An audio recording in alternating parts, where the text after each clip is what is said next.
Hey everybody, what's up? I want to talk to you today about I got this book as a gift, and this book is called "From $6 an Hour to $1 Million Dream." Is written by Cayman Kelly. He is a well-known radio personality and voice artist. He has a national show on Sirius XM Heart and Soul, and so he wrote this book called "Going from $6 an Hour to $1 Million Dream." And I'm going to tell you about the first chapter, what he kind of talks about in the first chapter. So the first chapter is called "What's Your Gift?" And he talks about after college, when he graduated from college, he was looking for a job. But he was not only just looking for a job, he was looking for a work that was going to make him happy, make him feel good about it. So he was having problems finding work. He says he was also spending time hanging around like local radio stations and things like that. He had graduated from college with a degree in mass communications. He says he got invited to a job fair by a friend named Agnes. That didn't go too well. He ended up going down to a local radio station where he knew somebody named Albie D. He was the person who originally had introduced him to radio in high school. So he went down and asked if he could get a job there. Albie said, "No, I can't give you a job, but you can come down and help out if you want to and volunteer. I got some tasks around here that you could do that, to keep you busy while you're looking for something." He said that was actually a good idea because he got to do a lot of things around the radio station, and he also got a chance to meet a lot of great people down at the radio station.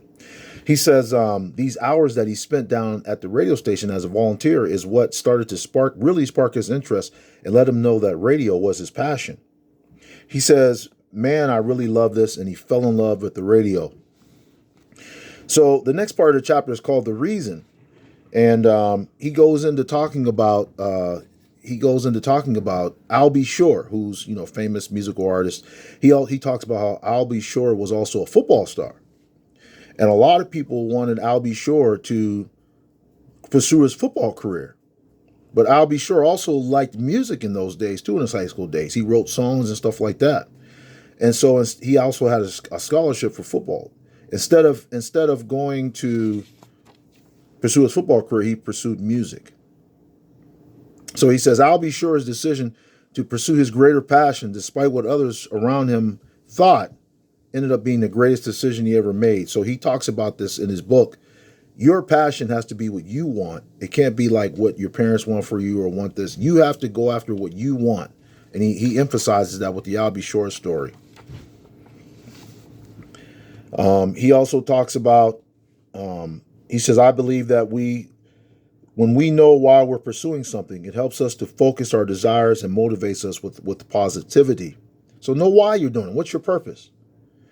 He says, I'm of the opinion that you should work hard and play hard at the same time. Not everyone is going to agree with me on that, but I believe that it's important to pursue your dreams and develop your potential if you're going to live the fullest, most productive, and happiest life possible.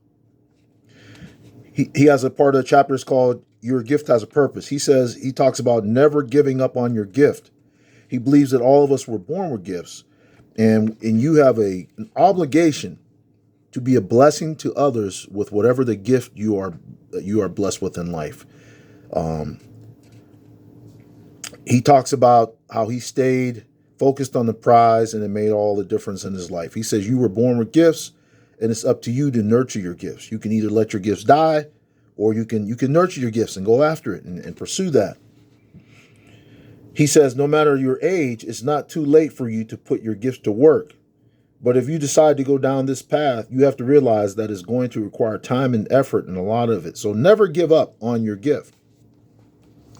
He talks about the need to share your gift. You got to share your gifts. A gift is no good if you don't share it. You have to chase your dreams. He says even in the job you are in right now, that might not be your dream job, but work hard at it while you're chasing your dream at the same time.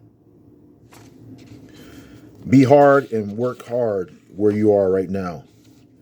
He talked about how he loved music. He was a musician growing up. He played the piano. That helped him to get his love for the piano. He was in a band. That helped him to get get around some radio stations. Through these experiences with his band and getting into the radio station, this helped him to fall in love with music. He says, I fell in love with radio and developed a strong desire to be on the air.